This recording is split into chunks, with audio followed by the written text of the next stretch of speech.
This is my first smartwatch. This is a Sekonda smartwatch. Thank you very much for sending this out to me. I unboxed it not that long ago. Well, I've been wearing it ever since. I have some thoughts on it. These are my first thoughts on it. I'll do a full review on it in the near future.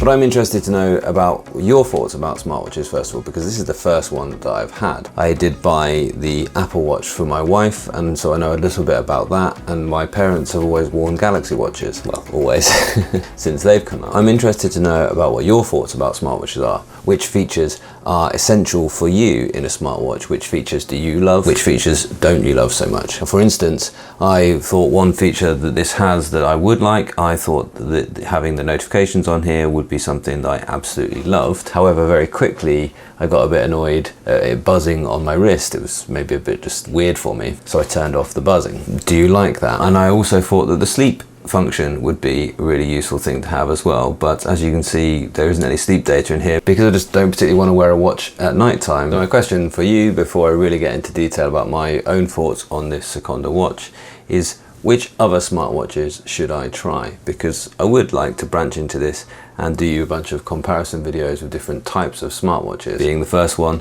which ones are you interested in? The Google Pixel Watch, Garmin's, the Apple Watch, or Galaxy watches? Or are there any others that you're interested in that I should be looking to get hold of to make these videos? My very first thoughts about it is that the Sekonda is a great price. I mean, this is an 80 quid smartwatch, and it does the majority of the things that I think you would expect a smartwatch to do. It measures your activity, your temperature, can keep track of different sports for you, although for me the sports that I would want it to keep track of, I don't think it does.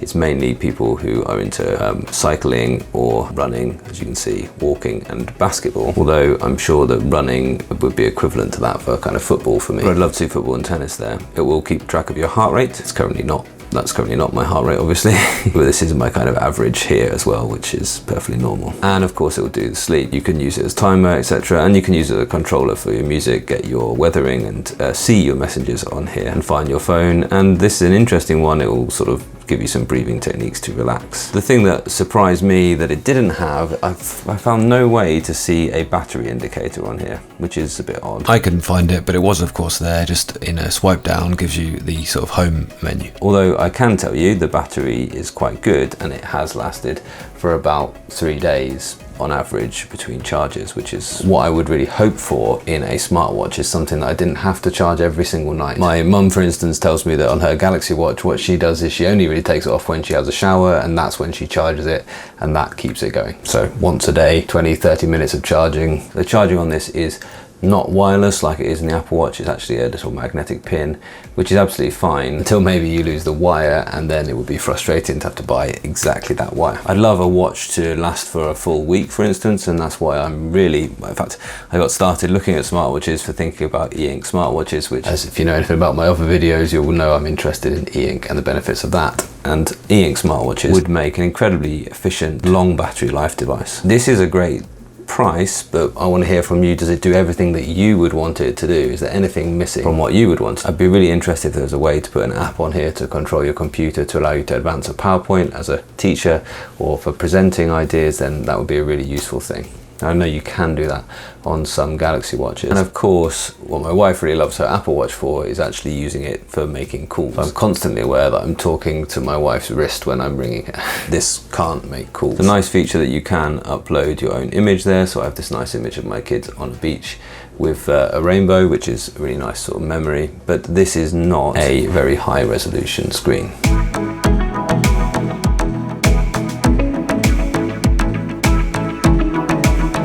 And the other thing is, well, smartwatches will really make sense for me when I can actually just leave my phone at home. And I know that exists. For instance, the Galaxy Watch has 4G or total cellular connection, and then you can go out without your phone and use it to make phone calls directly off your wrist. That kind of technology is still costing around £400. So is that something that you're willing to pay that extra premium for, or in fact, is this just good enough? The app is just fine. Pairing it was really straightforward. It uses an app called the Hi Fit, which is absolutely fine and keeps track of all your statistics over previous days. I definitely haven't just done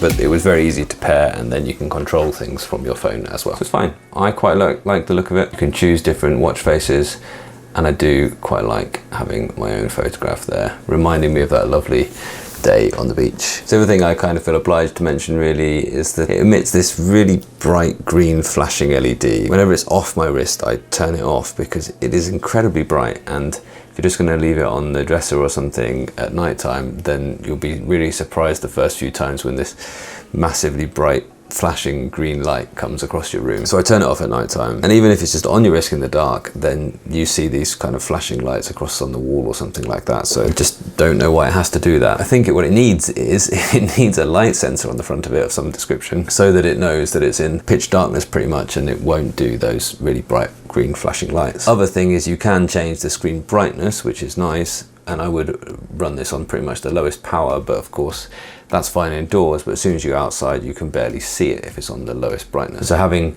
a light sensor on there would allow it to do adaptive brightness, and I think that's something that straight away I kind of feel is almost essential. And one more thing, it does have the kind of tilt your wrist to wake up, so there's a G sensor in there, so turn your wrist and it turns on, you can see it, except it is a little slow, so I would expect that to be instantaneous, but it is just a heartbeat away from being just perfectly instantaneous. Please do let me know if this has all of the features that you need from it. It is not aiming to be the world's most premium smartwatch, it's aiming to be a great price point, and I think it does that. It does give you a lot of features for a very reasonable price. So I'll continue to try this out and use it as my smartwatch for a good few weeks at work, and I will feedback on it in a bit more detail in a full review at a later date. And I'd love to see this featured in some comparisons.